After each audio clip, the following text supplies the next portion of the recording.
Hi மக்களே, welcome to ஆரோக்கிய சமையல். இன்றைக்கி நம்ம ஒரு சூப்பரான பொடி போட்ட மட்டன் பிரியாணி எப்படி செய்கிறதுன்னு பார்க்க போகிறோம்.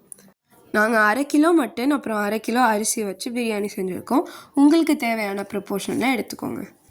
பெரிய வெங்காயம் ஒரு 4 எடுத்துட்டு அதை நைஸாக வெட்டி எடுத்துக்கணும்.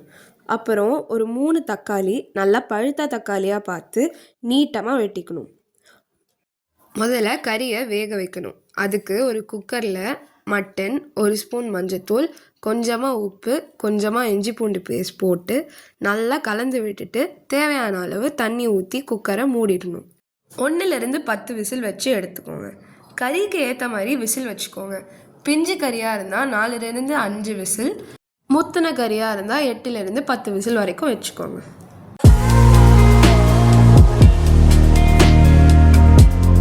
இப்போது பிரியாணிக்கு ஒரு குக்கரில் 1 கப் நெய், 1 கப் ஆயில் ஊற்றிக்கோங்க. சூடானோடனே வாஷ் பண்ண 1 கை புதினா, 1 கை கொத்தமல்லி சேர்த்துக்கோங்க. இதை நல்லா கலந்து விட்டுட்டு வெட்டி வச்ச வெங்காயத்தை பிசைஞ்சு விட்டு போட்டு நல்லா வதக்கணும். லைட் ப்ரௌன் கலர் வந்தோடனே தக்காளியை போட்டு நல்லா வதக்கணும்.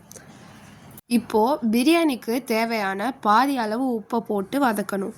அப்புறம் 4 ஸ்பூன் இஞ்சி பூண்டு பேஸ்ட்டை போட்டு நல்லா வதக்கணும்.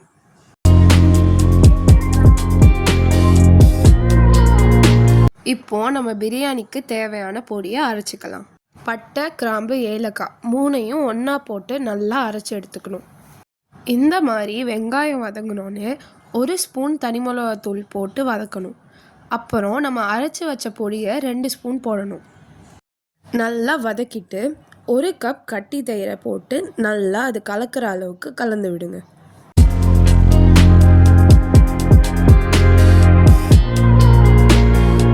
அப்புறம் வேக வச்சு எடுத்து மட்டனை சேர்த்து நல்லா வதக்குங்க. இப்போது கழுவி வச்ச அரிசியை போடணும். நான் யூஸ் பண்ணது சீரக சம்பா அரிசி. அரிசி நல்லா கிரேவியோட மிக்ஸ் ஆகிற அளவுக்கு கலந்து விட்டுட்டு 1 கப் அரிசிக்கு 2 கப் தண்ணிங்கிற அளவுக்கு தண்ணி ஊற்றணும். இதில் மட்டனை வேக வச்ச தண்ணியையும் ஊற்றிக்கோங்க. இந்த டைமில் உப்பு காரம் பார்த்து வேணும்னா போட்டுக்கோங்க. பாதி வேக்காடு வெந்தோடனே புதினா கொத்தமல்லி சேர்த்துட்டு கொஞ்சமாக நெய் ஊற்றி கலந்து விட்டுட்டு அடுத்து தம் போட்டுற வேண்டியது தான்.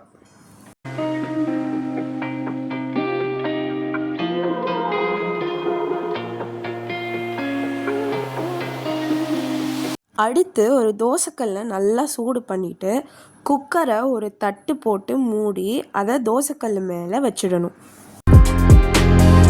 அதுக்கு மேலே ஒரு வெயிட் வச்சுட்டு ஒரு 15 மினிட்ஸ் சிம்மில் வச்சுருங்க.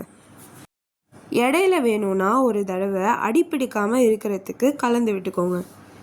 15 நிமிஷம் கழித்து குக்கரை ஓப்பன் பண்ணால் அவ்வளோதான், நமக்கு தேவையான பொடி போட்ட பிரியாணி ரெடி. இந்த பிரியாணியை தயிர் பச்சடியோடவும் முட்டையோடையும் வச்சு சாப்பிட்டா சூப்பராக இருக்கும். இன்னொரு டேஸ்டியான ரெசிபியோடு உங்களை சந்திக்கிறேன். Tata, bye bye.